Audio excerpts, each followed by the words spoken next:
etniko sa Pilipinas, Luzon, Visayas at Mindanao. Pangkat ng mga Tagalog. Ang mga Tagalog ang pinaniniwalaang pinakamalaking pangkat ng mga Pilipino mula sa Kamaynilaan o National Capital Region ng Luzon, Rehiyon 4A Calabarzon at Rehiyon 4B Mimaropa. Mahilig din ang mga Tagalog sa mga pagtitipon o pagdiriwang gaya ng mga kasal, binyag, karawan at pista. Naninirahan ang mga Kapampangan sa Pampanga at ilang bahagi ng Gitnang Luzon. Kilala rin sila sa mahusay sa pagluluto, kaya naman pinagpilian ang kanilang probinsya bilang sanitary capital of the Philippines. Lubos sa pinakahayagahan ng mga Kapampangan ang pagiging malapit sa isa't isa. Ang Ilocano ay pangatlong pinakamalaking pangkat etniko sa Pilipinas. Ang pamumuhay ng mga Ilocano ay ang pag-aani at pagsasaka sa bukid. Isa sa mga pesta ng mga Ilocano ay ang Pamulinawing Festival.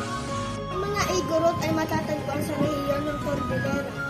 Sila ay nagpapakilala sa Pilipinas dahil sa paglikha nila ng Banawe Rice Terrace. Sila ay kabilang sa UNESCO World Heritage Sites. Sila ay makadiyos.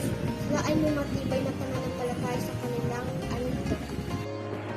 Ang mga eta, aita, agta o ati ay mga katutubong mga tao pangkat etniko na nakatira sa kalat at liblib ng mga bahaging bulubundukin ng Luzon, Pilipinas. Inututuring sila bilang mga negrito na mayroong mga balat na maitim o madilim. Ang pagkakayumanggi at mayroong mga tampok na katangian ng pagiging maliit ang taas, maliit ang balangkas, mayroong mga buhok na kulot na katulad ng sa mga maitim na tao sa Afrika.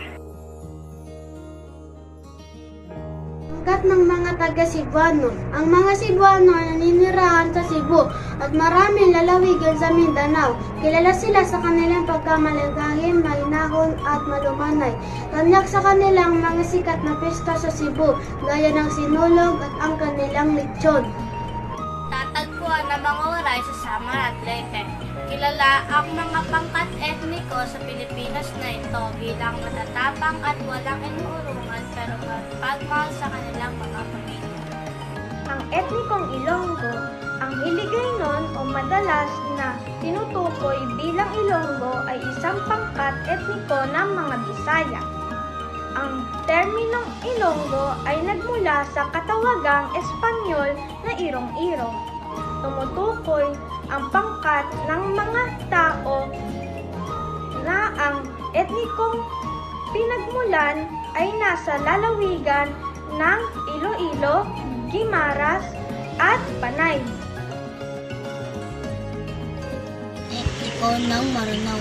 Ang Maranao ay nakatira sila sa paligid ng lawa ng Lanao. Ang kahulugan ng Maranao ay lawa kung saan hinango ang kanilang pangalan. Ang Marawi ay tinaguriang lungsod ng mga lubong bughaw ng Maranao. Pa rin at hindi na impluwensya ng kanilang kultura, katulad ng disenyong damit, banig at sa kanilang kagamitang tanso. Pangkat ng mga Badyaw. Isa sa mga pangkat etniko na naninirahan sa ating bansa ay ang mga Badyaw. Sila ay kadalasan matatagpuan sa sulok. Ang mga Badyaw ay naibigan sa amin. Karamihan sa mga Badyaw ay Muslim. Ang isda ang pangunahan nilang hanap buhay. Bangsang Moro o Moro ay ang mga katutubong Muslim na naninirahan sa Pilipinas.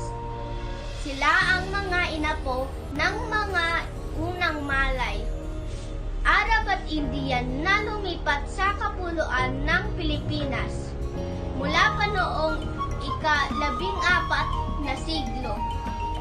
Ang mga Moro ay bumuo ng kanilang sariling pangkat etniko sa Timog Kanluran, Mindanao, mga isla ng Sulu at Palawan.